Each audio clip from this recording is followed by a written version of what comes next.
បាទសួស្តីពុកម៉ែបងប្អូននៅក្នុង YouTube បាទថ្ងៃនេះគឺបងប្អូនចេញវីដេអូដើម្បីចែករំលែកទៅដល់ពុកម៉ែបងប្អូនគាត់លេងបាទប្រចាំថ្ងៃទៀតហើយណាបងប្អូនបាទចឹងទេបងប្អូនមុននឹងមើលការធ្វើតម្រុយនិងប្រាប់ពីលទ្ធផលនិងតម្រុយដែលបងប្អូនឲ្យកាលពីម្សិលមិញបាទសូមជួយ Subscribe និងចុចរូបកណ្ដឹងដើម្បីបានមើលវីដេអូបងប្អូនជាប្រចាំថ្ងៃណាបងប្អូនណាបាទហើយបើសិនជាគាំទ្រជួយចុច like ឲ្យមេដៃម្នាក់មួយផងព្រោះថាបងប្អូនត្រូវការមានលើកទឹកចិត្តដើម្បីជាការកម្លាំងចិត្តដល់បងប្អូនធ្វើតម្រុយឆ្នោតល្អៗដើម្បីចែកជូនទៅដល់ពុកម៉ែបងប្អូនលេងប្រចាំថ្ងៃបាទអញ្ចឹងទេបងប្អូនយើងកុំឲ្យរងចាំយូរយើងមកមើលនៅលទ្ធផលបាទកាលពីម្សិលមិញហើយនឹងតម្រុយដែលបងប្អូនឲ្យកាលពីម្សិលមិញបន្តិចណាបងប្អូនបាទសម្រាប់កាលពីម្សិលមិញម៉ោង4ណាបងប្អូនណាម៉ោង4:30នាទីគឺបងប្អូនទម្លាក់ឲ្យសមាជិកគឺខ្ទង់បាទ47ណាបងប្អូនណាបាទទម្លាក់ឲ្យសមាជិក47 BC ណាបងប្អូនណាបាទប៉ុន្តែគឺវាអត់ចូលចំទេដោយសារម្សិលមិញពេលថ្ងៃគឺវាចេញ43ណាបងប្អូនបាទ43ហើយបងប្អូនក៏ឲ្យអូសចិត្តណាបងប្អូនណាឲ្យអូសចិត្តបានអូសចិត្តសម្រាប់លេខអូខ្ទង់គឺយើងនិយាយពីលទ្ធផលពេលល្ងាចគឺវាបានចូលណាបងប្អូនណាបាទល្ងាចគឺបានចូលអូខ្ទង់បាទសម្រាប់ម៉ោង6:30នាទីបាទហើយអញ្ចឹងទេបងប្អូនសម្រាប់ម៉ោង6:30នាទីគឺវាមានចូលលេខបាទចូលលេខអូខ្ទង់ក៏តលតែ3ប៉ុសណាបងប្អូនណាបាទសម្រាប់ប៉ុសបាទសម្រាប់ប៉ុសA ប៉ុស B និងប៉ុស D ណាបងប្អូនណាបាទ3ខ្ទង់បាទហើយសម្រាប់ពេលថ្ងៃគឺបងប្អូនបានចូលខ្ទង់ដូចគ្នាគឺខ្ទង់40បាទអញ្ចឹងទេវាចូលបានខ្ទង់ទាំងថ្ងៃចូលទាំងយប់បាទហើយបងប្អូនក៏សូមបញ្ជាក់បន្ថែមទៅដល់ពុកម៉ែបងប្អូនមិនថាសមាជិកឬក៏អ្នកដែលគាត់មើលនៅក្នុង YouTube ណាគឺថាបងប្អូនមានលេខល្អៗនិងលេខអូខ្ទង់ភាគរយខ្ពស់បាទដើម្បីឲ្យបងប្អូនយកទៅលេងប្រចាំថ្ងៃបើសិនណាបងប្អូនណាដែលគាត់ចង់បានលេខល្អៗនិងបញ្ជាក់ប៉ុសណាហើយលេខអូខ្ទង់ល្អៗគឺបងប្អូនអាចតាក់ទងមកតាមរយៈលេខទូរស័ព្ទពីប្រព័ន្ធនេះណាបងប្អូនណាដើម្បីចូលសមាជិកបងសេវាលេងប្រចាំខែជាមួយបងប្អូនបាទបងប្អូននឹងបញ្ជាក់ប៉ុសជូនដល់ពុកម៉ែបងប្អូនលេងប្រចាំថ្ងៃ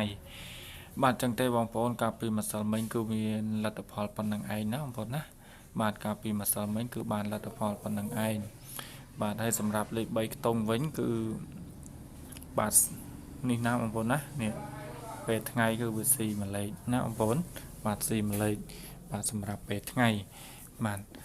សម្រាប់លេខ3ខ្ទង់គឺស្ដាយមែនតែនហើយសម្រាប់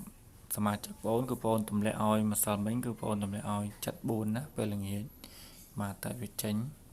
បាទ74ប៉ុន្តែវាចេញ75ណាបងប្អូនណាបាទ75 76មកបងប្អូនភាគច្រើនសមាជិកបងប្អូនគឺភាគច្រើនគាត់លេងឡើងលេងចុះណាបាទអញ្ចឹងវាមានភាគរយតិចឬក៏ភាគរយច្រើនខ្លះដែរតិចនិយាយទៅគួរសមណាអាចនឹងមានអ្នកខ្លះក៏គាត់បានឡើងខ្លះគាត់អាចបានត្រូវខ្លះចំពោះលទ្ធផលពេលយប់ណាបងប្អូនបាទអញ្ចឹងទេការផ្ទៀងផ្ទាត់នៅតម្រុយដែលបងប្អូនឲ្យម្សិលមិញនិងលទ្ធផលណាបងប្អូនគឺវាមានប៉ុណ្្នឹងឯងបាទអញ្ចឹងយើងទៅមើលតម្រុយដែលបងប្អូនធ្វើសម្រាប់ថ្ងៃទី28ទាំងអស់គ្នាបាទបាទបងប្អូនសម្រាប់ថ្ងៃទី28គឺបងប្អូនមានបាទតម្រុយឲ្យបងប្អូនបាទលេង2វេនណាបងប្អូនណាបាទគឺមានម៉ោង4និងម៉ោង6បាទ2វេននេះណាបងប្អូនណាអញ្ចឹងសម្រាប់ឲ្យតម្រុយប្រចាំថ្ងៃគឺមាន4ក្របជាប្រចាំថ្ងៃបាទអញ្ចឹងបងប្អូនសូមបញ្ជាក់បន្តិចថ្ងៃនេះគឺបងប្អូនមានលេខពិសេសមួយក្របណាប៉ុន្តែគឺទុកឲ្យសមាជិកណាបងប្អូនបើសិនជាបងប្អូនណាដែលគាត់ចង់បានគឺអាចតាក់ទងមកបានណាអត់ហើយសម្រាប់4ក្របនេះបងប្អូនសូមហៅតែម្ដងណាគឺមាន14ណាបងប្អូន14 48 26បាទនិង52បាទ4ក្របនេះណាបងប្អូនបាទអញ្ចឹងទេបងប្អូនអាចបានទម្លាក់លេខពិសេសទេថ្ងៃនេះណាបាទអធិស្ឋានផងដែរសម្រាប់បងប្អូននៅក្នុង YouTube បាទអញ្ចឹងបងប្អូនអាចយកទៅលេងគុណប៉ុសបានណាបងប្អូនណា A B C D សម្រាប់4ក្របនេះបាទហើយសម្រាប់លេខអូខ្ទង់ក៏មានបាទអូខ្ទង់20 អូខ្ទង់5ណាបងប្អូនអូ20អូ5បាទហើយសម្រាប់លេខ3ខ្ទង់ក៏មាន2 68 905បាទគុណលេខណាបងប្អូនណាគុណលេខបូកប៉ុស A B C D បាទលេខបានទាំងថ្ងៃទាំងយប់ដូចគ្នាណាសម្រាប់លេខបងគឺបងធ្វើបានទាំងថ្ងៃទាំងយប់បាទអញ្ចឹងការធ្វើតម្រុយរបស់បងគឺមានប៉ុណ្ណឹងឯងណាបងប្អូនណាបាទជូនពរថ្ងៃនេះហេងបន្តទៀតបាទអរគុណច្រើនជួបគ្នានៅ